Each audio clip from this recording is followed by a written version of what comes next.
Ar nori pažinti kraštą, kuriame slypi šimtmečių istorijos, neįprastos vietos ir gamtos galybė? Leiskis į nepamirštamą kelionę.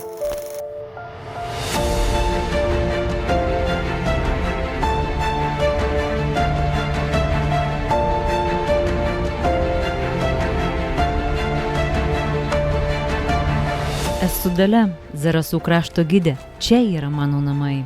Keliaudamas po kalvotąją Aukštaitiją pamatai, kad kiekvienas miestelis turi savitą veidą, suformuotą šimtmečių istorijos, gamtos bei vietos žmonių. Kiekvienas medis, akmuo, kiekviena bažnyčia mena praeitį ir žadina smalsumą.